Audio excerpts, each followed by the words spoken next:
इस वक्त आप साफ तौर पर देख सकते हैं कि किस तरह से जो बीजेपी का प्रदर्शन है वो अपने तरीके से अशोक रोड से होता हुआ अब सीधे तौर पर फिरोज शाह रोड की तरफ आगे बढ़ेगा। और साफ तौर पर महरौली के विधायक नरेश यादव को लेकर के ये पूरा मामला है और जिस तरह से आरोप के बाद सजा हुई, इस पूरे मामले में बीजेपी ने अपना रुख दिखा दिया है। जुड़ेंगे सीनियर नेता अरविंदर सिंह लवली से, क्या कहेंगे आप? देखिए, बड़ी दुखद घटना है और ये कोई घटना आज की नहीं है, 2 साल पुरानी घटना है। 2 साल पहले अरविंद केजरीवाल, एक सीनियर एमएलए जो अरविंद केजरीवाल के करीबी भी हैं, उनकी गाड़ी में बैठ के उनके साथ घूमते हैं, वो जो है मलेर कोटला में दंगा भड़काने के लिए पाक कुरान शरीफ का अपमान करते हैं, बेदबी करते हैं। 2 साल से अरविंद केजरीवाल और आप पार्टी को एक शब्द उनके पास कहने के लिए नहीं है। अब जब कोर्ट ने सजा सुना दी है, उसके बाद भी जो है एक शब्द उनके मुंह से नहीं निकल रहा है। इसका मतलब उनका मूक समर्थन है इस बात के लिए जो उनके एमएलए ने किया। और प्रश्न केवल अरविंद केजरीवाल से नहीं है, प्रश्न जो है आज राहुल गांधी से भी है, आज फारूक अब्दुल्ला से भी है, ममता बनर्जी से भी है। क्या वो ऐसे दल के साथ अपना गठबंधन कंटिन्यू रखना चाहते हैं, उसको अपने अलायंस का हिस्सा बना के रखना चाहते हैं, जो अल्पसंख्यकों की इतनी बड़ी धार्मिक ग्रंथ के साथ अपमान में भागीदारी हो? क्या उनका भी मूक समर्थन है इसके लिए? क्या एक शब्द उन्होंने भी जो है आम आदमी पार्टी की निंदा का या उसके नेता से स्पष्टीकरण मांगने का काम किया? आप इसी घटना को पंजाब के संदर्भ में जोड़िए।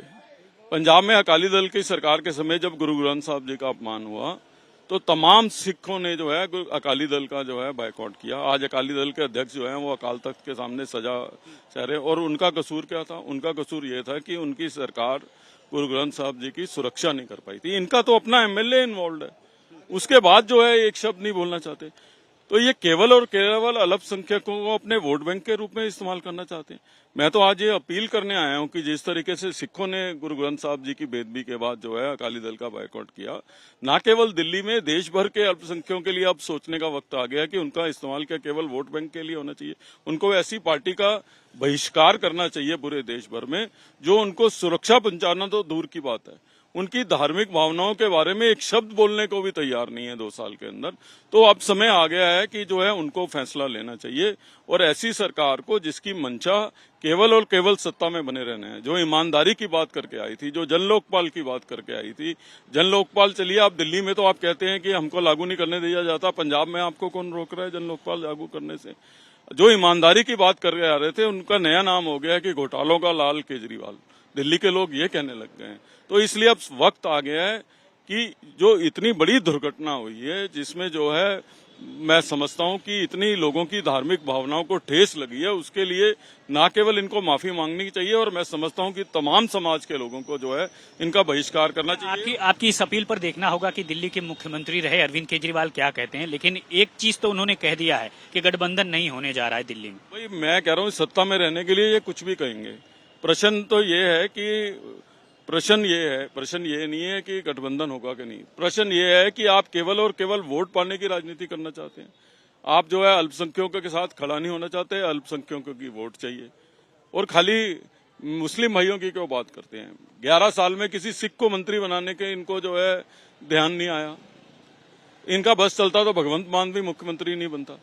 तो प्रश्न ये है कि ये किसी के साथ सगे हों।